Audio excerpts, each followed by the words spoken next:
Živjeti izazov invalidnosti nije niti lako, niti je jednostavno, ali iznad svega hrabro i posebno. I ta posebnost obvezuje na ustrajnost u izgradnji sustava koji prihvaća svaku osobu bez obzira na njene životne stilove. U današnjem otvorenom studiju ćemo vam prikazati drugo lice invalidnosti. Ja sam Tibor Sabo, imam 23 godine, po struci sam ekonomista, trenutno radim kao agent u call centru. Bolujem od cerebralne paralize od rođenja. Ovo su pobjednice i pobjednici. Oni su pokazali drugo lice invalidnosti. To lice promovira talente, znanja i vještine osoba s invaliditetom. Drugo lice invalidnosti je projekt koji ima za cilj jačanje kapaciteta samih osoba s invaliditetom i njihovih udruga za podizanje javne institucionalne svijesti o radnim kapacitetima i sposobnosti osoba s invaliditetom da konkuriraju na otvorenom tržištu rada. Pa mislim da smo biti tek u početku što se tiče osvješćivanja ljudi o potrebama drugih osoba s invaliditetom. Tako mislim da ljudi općenito u nas još nisu svjesni koliko mogu dobiti od drugih osoba s invaliditetom, koliko oni mogu pridonijeti društvu općenito. Koliko je teško kao osoba s invaliditetom se integrirati u društvo i pokušati sudjelovati u društvu svakodnevno, usprkos svim mogućim barijerama koji tu dolaze od arhitektonskih do barijera običnog prijevoza, javnog i svega ostalog. Mislim da to ovisi prije svega osobi koja je sa invaliditetom, ako je samo pouzdan, pun sebe, pun volje, pun želje, nema toga što ga ne može spriječiti. Onda se očito vas sa razlogom nazvalo u ovom projektu pobjednikom. Snimili ste jedan video, što mi možete reći o ovome vašem sudjelovanju unutar ovog projekta? Pa naravno se smatram pobjednikom s obzirom na sve što sam postigao u životu do sada. Mislim da i druge osobe sa invaliditetom također mogu puno toga postići, jer sama nema granica. Koji je savjet drugim osobama s invaliditetom koje gledaju, koje nisu toliko integrirane u društvo, jer im je teško jednako kao i vama? Pa najbolje da oni sebi stave u glavu, da sebi kažu ako on može, mogu i ja. To je najvažnije. Smatram se dovoljno sposobni da mogu učiniti određene stvari, te pomoći znači sa svojim znanjem i kompetencijama i drugim osobama. Pa sam naziv drugo lice invalidnosti, dakle mi smo kroz projekat pokušali skrenuti pozornost na jedan drugačiji način osobama s invaliditetom, da su osobe s invaliditetom potencijal i prilika zajednice i ako im se uklone ograničenja, mislim da će same osobe s invaliditetom na jedan pozitivan način odgovoriti zajednici kroz odgovorno izvršavanje svojih obaveza i živeći od vlastitog rada. I svojim vlastitim sredstvima od vlastitog rada podmiruje svoje životne potrebe, što znači da nije na teret državi, na socijalnoj skrbi. Dakle, ono što je potrebno to je omogućiti osobama s invaliditetom da razviju maksimalno svoje potencijale, omogućiti im maksimalno da im budu dostupne sve institucije, od školstva do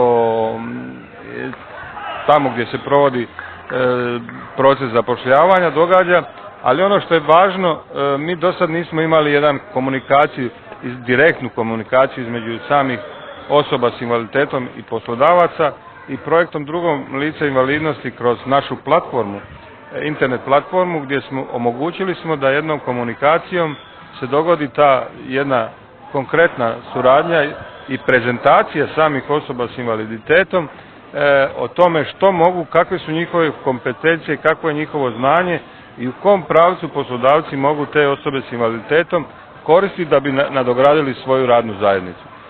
Priča koja ima mislim u budućnosti jedan pravi put i da će to biti jedan pomoćni alat koji će u velikoj mjeri dati poticaja osobama s invaliditetom da se iz vlastitog doma mogu prezentirati.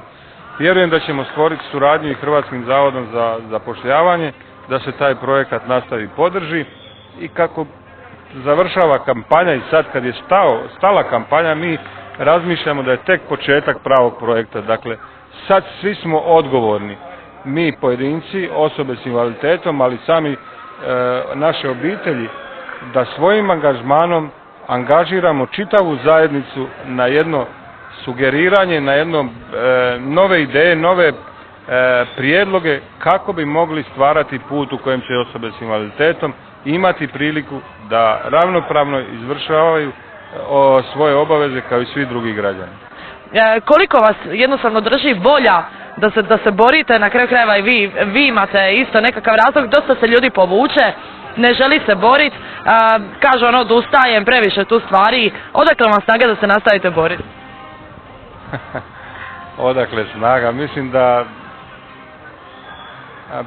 čovjek nauči. Mene izazov invalidnosti oplemenio, dao mi je jedan dodatni element, dao mi je motiv da kao čovjek izgradim sebe. Ja ovo što radim ne radim zbog drugih, ja isključivo radim zbog sebe. Možda mogu reći da sam jako sebična osoba. Ali dok radiš za sebe moraš misliti na druge. Dakle, ono što je dobro za tebe mora biti dobro i za druge. Ne smiješ doći u situaciju da neke stvari radiš na uštrb drugoga.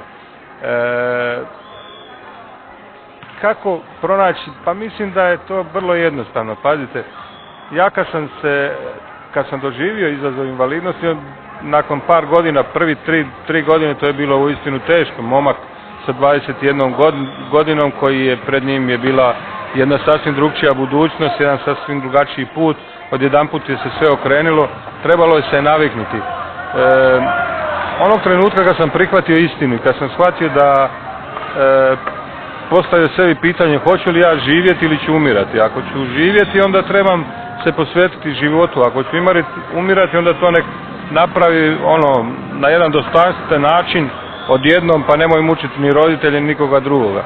Međutim, imao sam sreću da sam imao zdravu obitelj, imao sam jako veliki krug prijatelja koji su me podržavali i stekao sam to kroz borbu da u svakom trenutku trebate dati ono najbolje iz sebe. Jedan detalj, često sam znao puta pasti kad bi se kretao sa štakama i onda bi suo kad bi došao u grad, kad bi pao u gradu, uzdah oko sebe, a jadan ti ovo, ti ono, teško mu je. I svi bi došli pomoć da se dignem, ja bih rekao ne, sam ću se dignuti. I u tom trenutku kad se ja dižem, dajete zadnji atom snage, onu zadnju, jednostavno to je toliko opterećenje za ustav, jer meni je dosta visoka povreda, ali bi uspijevao. I u tom trenutku kad se dignete, vi se okrenete, vidite da svi gledaju pod, nitko nema hrabrosti pogledat mene u oči i da kaže svaka čast momak. Jednostavno to me je jačalo, taj odnos prema životu, i tad sam shvatio da u svakom trenutku trebate dati ne ono najbolje od sebe, nego ono iz dubine duše izvući ono što je vama najbolje. I to radim. Radim to zbog sebe, a mislim da nove generacije osoba s invaliditetom koje dolaze, da će, vjerujem, stvoriti jedan drugačiji odnos i da će se napokon osobama s invaliditetom pričati kao građanima koji su veliki potencijal, kao građanima koji su u biti u svemu ravnopravni. Evo, upravo zato zbog ove vaše priče vas želim pitati koliko je teško ljude naviknuti, ljudima senzibilizirati ovu priču i pokazati im da i vi ste ti koji možete raditi s njima i poslodavcima na kraju krajeva reći ja sam taj koji mogu obavljati posao za vas, određeni posao gdje me vi možete staviti i ja ću ga odrađivati jednako onako kako će ga odrađivati osoba koja nema invaliditet.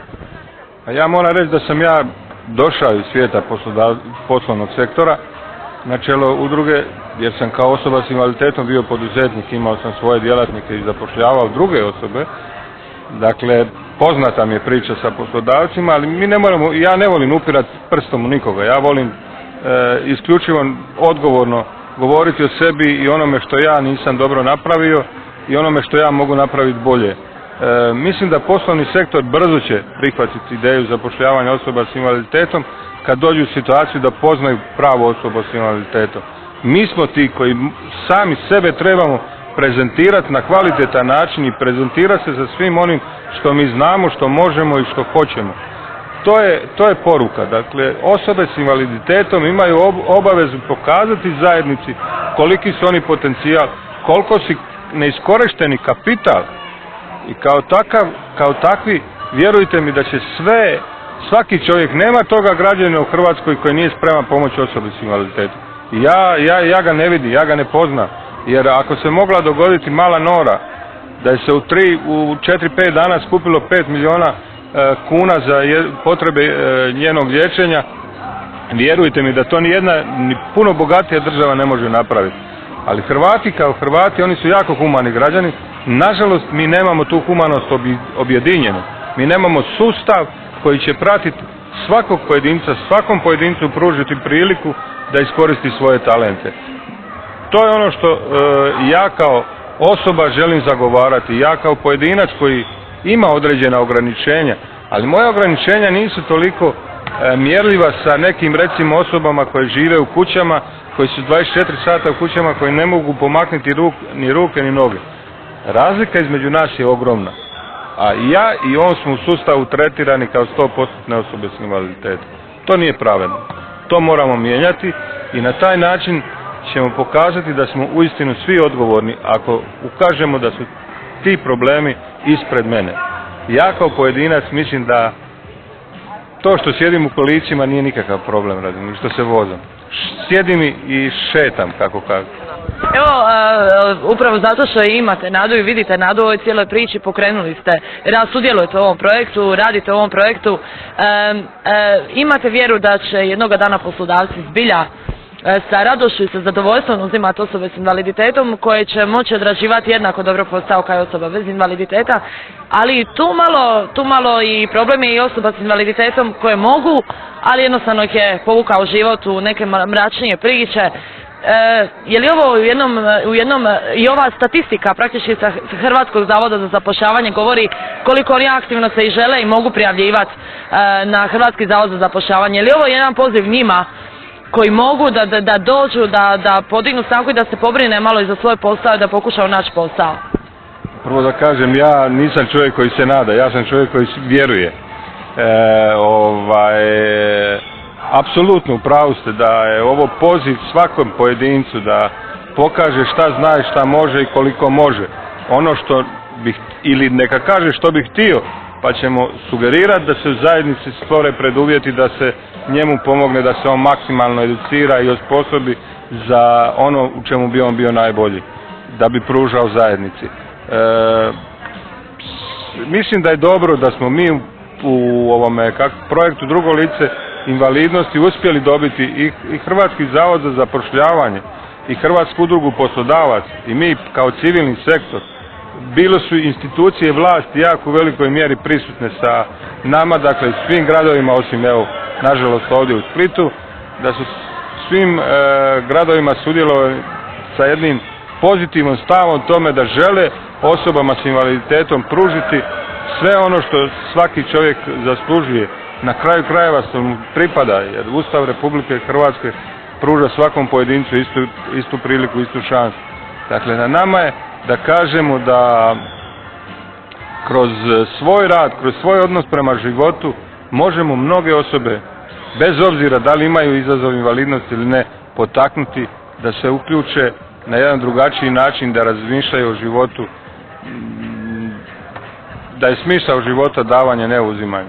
Ja volim reći, recimo, da čovjek nikad neće moći pokloniti nekome koji je čitav život navikao uzimati. Ako mi kao osobe s invaliditetom non stop uzimamo od države nekakvu socijalu, a nismo spremni dati svoje sposobnosti na raspolaganje toj državi, mislim da ćemo čitav život ostati na tome da uzimamo. Organizirala sam daktilogradsku podršku studentima s oštećenjem sluha prije 3 godine u Hrvatskoj. To je usluga koja pomaže u praćenju predavanja. Što smo naučili iz ovog projekta? Jako puno stvari nam se otkrilo u smislu pa izazova i problema, ja bih rekla, u naravno zapošljavanju osoba s invaliditetom, odnosno kako smo bili koncentrirani prvenstveno na primjenu novog zakona o profesionalnoj rehabilitaciji i zapošljavanju.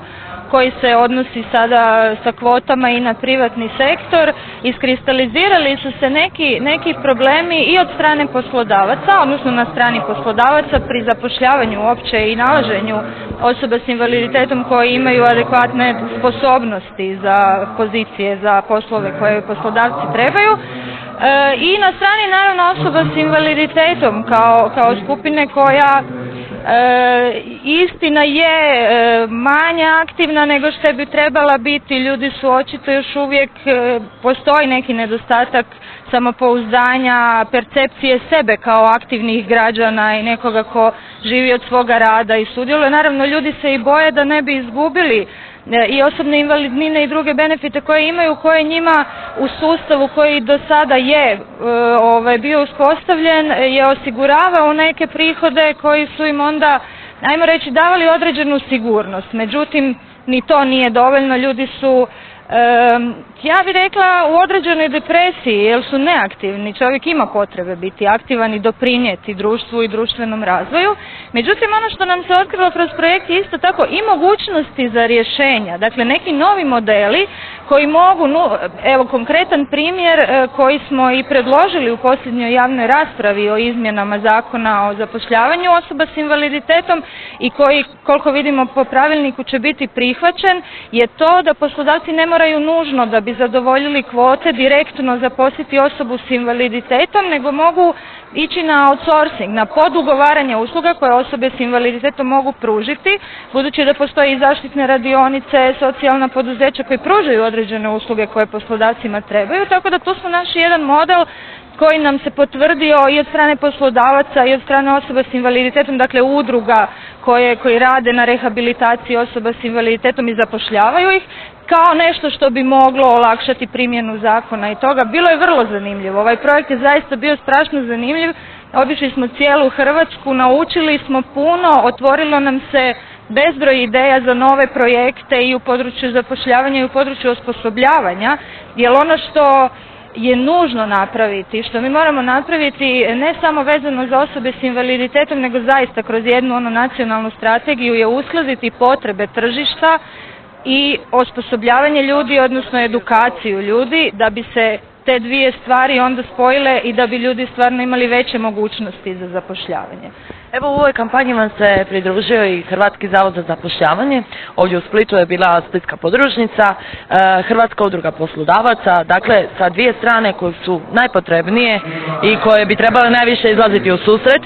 To se i dogodilo. Oni su došli i oni su rekli što njima problem, što njima treba i jedan od, po meni, najgorih problema je to što je praktički na Hrvatskom zavodu za zapošljavanje svega 500-tinjak evidentiranih osoba s invaliditetom, 5000, ispričavam se, dakle na razini Hrvatske, ali u Splitu je oko negdje 550, tako nekako možda malo više, ljudi koji su prijavljeni da traže posao.